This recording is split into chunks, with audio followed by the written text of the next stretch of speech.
সেদিন রাতে বাড়িতে কেউ ছিল না। মা গ্রামের বাড়ি গিয়েছেন, বাবা অফিসের ট্রিপে। আমি জ্বর নিয়ে বিছানায় শুয়েছিলাম।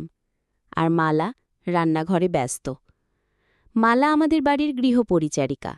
৩ বছর ধরে আছেন, কিন্তু কখনো মনে হয়নি তিনি পরিচারিকা, বরং যেন ঘরের একজন। রাত বাড়ছিল। হঠাৎ আমার শরীর কাঁপতে শুরু করল। মালা দৌড়ে এলো, কপালে হাত রেখে আঁচ করল। শরীরটা একদম জ্বলছে। সে তাড়াতাড়ি জ্বরের ওষুধ খাইয়ে ভেজা তোয়ালে দিয়ে সারা গা মুছে দিতে লাগল। আমি ক্লান্ত চোখে তাকিয়ে দেখছিলাম তাকে, তার চোখে ভয়, মুখে উদ্বেগ। কিন্তু সেই আতঙ্কের মাঝেও তার স্পর্শে ছিল মায়া আর কোথাও এক গোপন কোমলতা। তখনই আমার ওড়না সরে গিয়েছিল যে সে যখন কাঁধে হাত রাখছিল। আমাদের চোখ মিলেছিল এক মুহূর্তের জন্য। সে থমকে গিয়েছিল। আমার নিঃশব্দ চোখে হয়তো কিছু ছিল যা সে আগে কখনো দেখেনি। তার সেই হাতটা নামিয়ে না নিয়ে আলতো করে বলল, আমি পাশে থাকি। আমি কিছু বলিনি, শুধু তার হাতটা ধরে রাখলাম। সেই মুহূর্তেই আমি বুঝেছিলাম এই সম্পর্ক আর কাজের নয়, একে অপরের আরও পাশে। বন্ধুরা, আজকের গল্পটি খুবই ইন্টারেস্টিং, তাই আপনাদের সবাইকে অনুরোধ আপনারা গল্পটি শেষ পর্যন্ত দেখুন। আর যে সমস্ত বন্ধুরা আমার চ্যানেলে নতুন, তারা অবশ্যই আমার এই চ্যানেলটি সাবস্ক্রাইব করে দেবেন এই রকম নতুন নতুন ভিডিও পেতে। আমি পরিচয় দিচ্ছি না। বয়স ৩৩, একজন চর্মরোগ বিশেষজ্ঞ ডাক্তার। ৫ বছর আগে জীবনে এক পরিবর্তন এসেছিল যা আজও আমার হৃদয়ে গেঁথে আছে। নতুন একটি ফ্ল্যাট কিনে কলকাতার নিউ টাউনে একা থাকতে শুরু করেছিলাম। বাবা মা নেই, কাজের লোকের অভাবে হিমশিম খাচ্ছিলাম। একদিন পাশের ফ্ল্যাটের মাসি এসে এক মেয়েকে নিয়ে এলেন, মিনতি।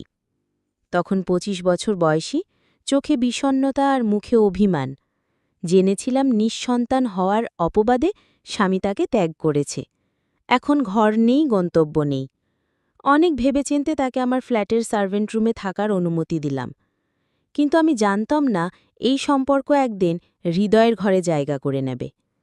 প্রথম কয়েকদিনেই বুঝলাম মিনতি দায়িত্ববান, শান্ত স্বভাবের, কিন্তু চোখে এক চাপা কান্না।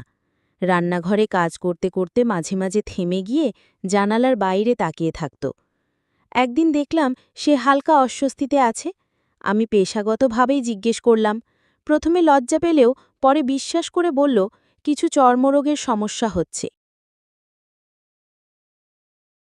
আমি তাকে সান্ত্বনা দিয়ে বললাম, শরীরের যত্ন যেমন দরকার, ঠিক তেমনি দরকার মনকে বোঝারও।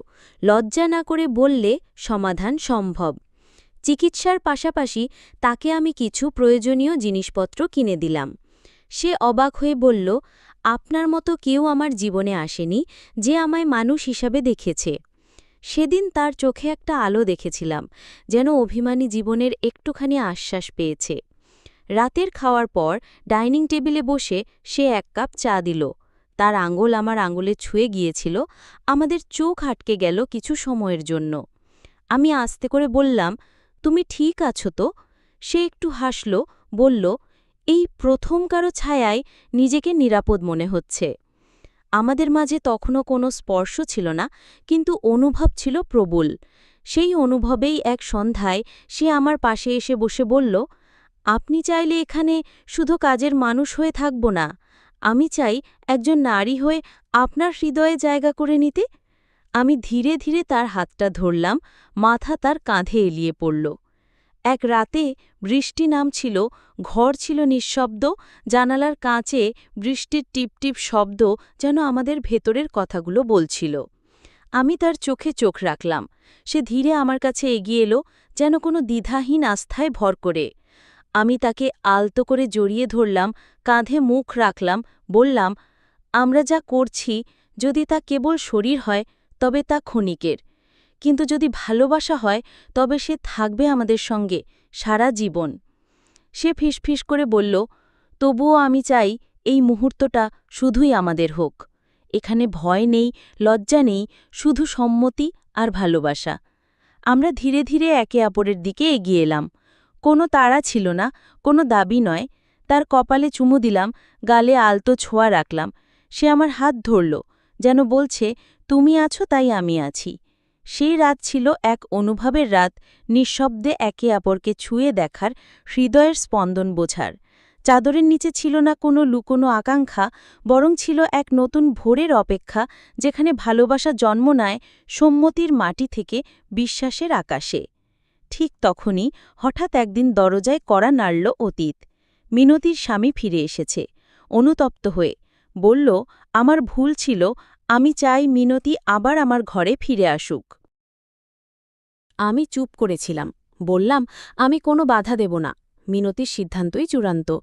কিন্তু মিনতি ধীরে বলল, আমি আর ফিরে যেতে পারবো না, আমি এবার সত্যিকারের ভালোবাসা পেয়েছি, আমি এখানে থাকতে চাই, এই মানুষের পাশে, যে আমায় সম্মান দিয়েছে, ছুঁয়েছে হৃদয় দিয়ে। 1 মাস পর ডাক্তারি পরীক্ষায় জানা গেল মিনতি মা হতে চলেছে। আমরা দুজনেই জানি এই সন্তানের উৎস কোথা থেকে। আমি মিনতির হাত ধরে বললাম, এই সন্তান শুধু ভালোবাসার ফসল নয়, এটি আমাদের সম্মতির বন্ধন, আমাদের একে অপরের প্রতি বিশ্বাসের প্রতিচ্ছবি। আমরা সিদ্ধান্ত নিলাম, বিবাহ নয়, সম্পর্ককে সম্মান দিয়ে এগোব। সমাজের চোখে হয়তো প্রশ্ন উঠবে, কিন্তু আমরা জানি এই সম্পর্ক আত্মার। ভালোবাসা কেবল শারীরিক নয়, ভালোবাসা এক গভীর বন্ধন, যেখানে আছে সম্মান, বোঝাপড়া আর একে অপরের পাশে থাকার অঙ্গীকার। সমাজ যা দেখে না, হৃদয়টা টের পায়। তো বন্ধুরা, গল্পটি এখানে সমাপ্ত করলাম। গল্পটি ভালো লাগলে একটি লাইক ও চ্যানেলটি সাবস্ক্রাইব করে দেবেন। দেখা হচ্ছে পরের ভিডিওতে। ভালো থাকবেন সবাই।